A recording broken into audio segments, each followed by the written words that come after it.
Chapter 6. How Riches Come to You.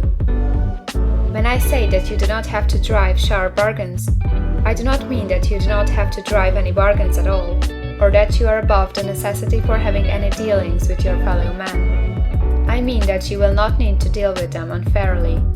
You do not have to get something for nothing, but can give to every man more than you take from him. You cannot give every man more in cash market value than you take from him, but you can give him more in use value than the cash value of the thing you take from him. The paper, ink, and other material in this book may not be worth the money you pay for it, but if the ideas suggested in it bring you thousands of dollars, you have not been wronged by those who sold it to you. They have given you a great use value for a small cash value. Let us suppose that I own a picture by one of the greatest artists, which, in any civilized community, is worth thousands of dollars. I take it to Baffin Bay, and by salesmanship induce an Eskimo to give a bundle of furs worth $500 for it. I have really wronged him, for he has no use for the picture. It has no use value to him. It will not add to his life. But suppose I give him a gun, worth $50 for his furs. Then he has made a good bargain. He has use for the gun. It will get him many more furs and much food. It will add to his life in every day. It will make him rich. When you rise from the competitive to the creative plane, you can scan your business transactions very strictly, and if you are selling any man anything which does not add more to his life than the thing he gives you in exchange, you can afford to stop it.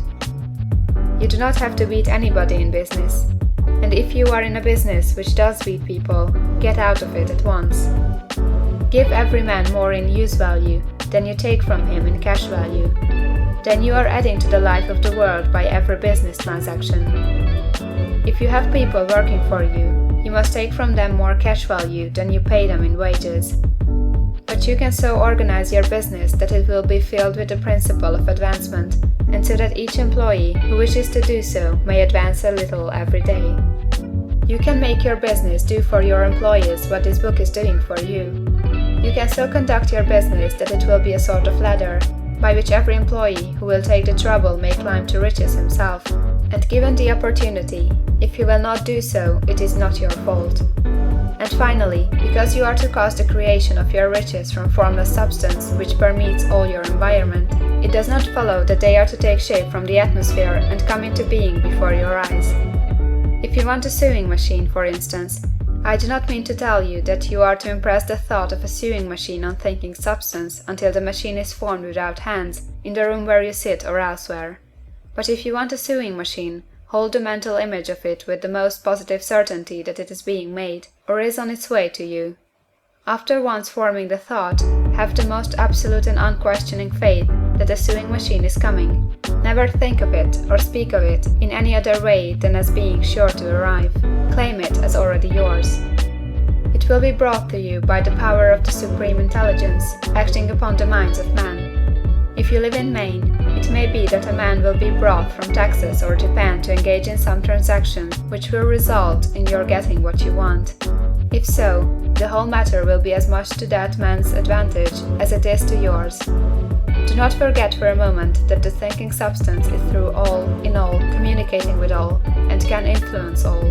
The desire of thinking substance for fuller life and better living has caused the creation of all the sewing machines already made, and it can cause the creation of millions more, and will, whenever man set it in motion by desire and faith, and by acting in a certain way. You can certainly have a sewing machine in your house, and it is just as certain that you can have any other thing or things which you want, and which you will use for the advancement of your own life and the lives of others. You need not hesitate about asking largely. It is your Father's pleasure to give you the kingdom, said Jesus. Original substance wants to live all that is possible in you, and wants you to have all that you can or will use for the living of the most abundant life.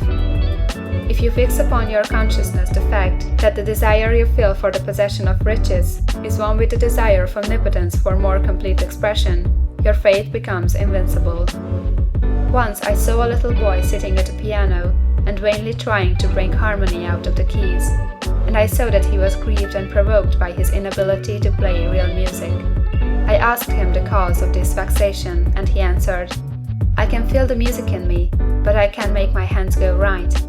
The music in him was the urge of original substance, containing all the possibilities of all life. All that there is of music was seeking expression through the child.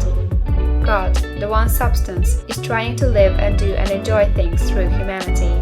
He is saying, I want hands to build wonderful structures, to play divine harmonies, to paint glorious pictures.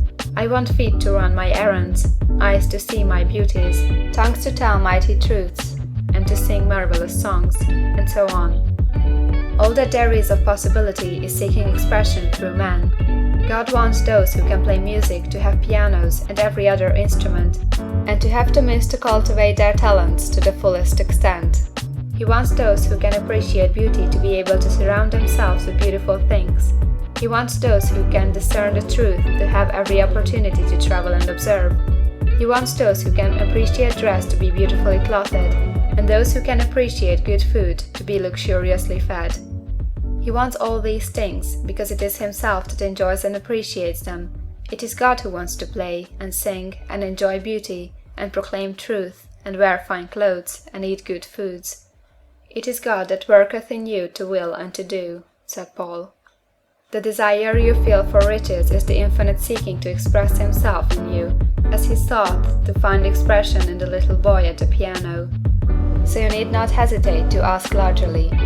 Your part is to focalize and express the desire to God. This is a difficult point with most people.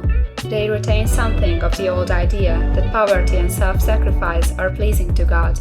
They look upon poverty as a part of the plan, a necessity of nature.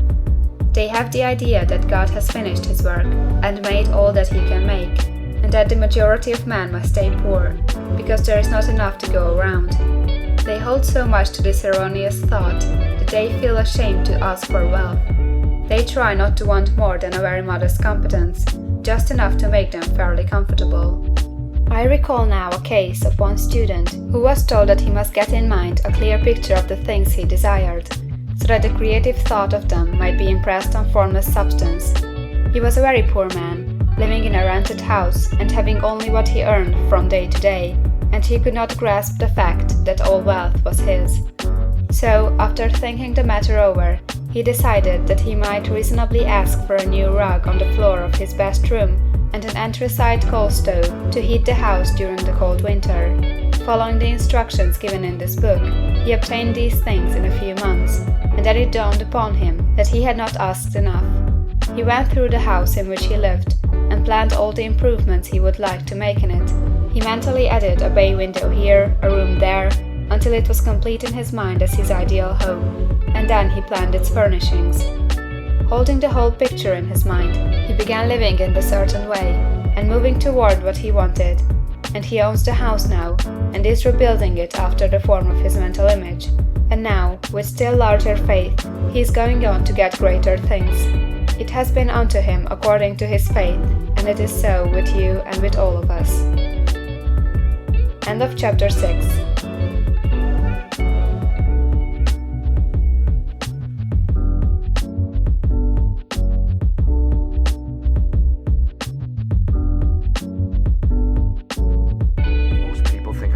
Finances, but my real currency is knowledge. I trade information, and it has made me very wealthy.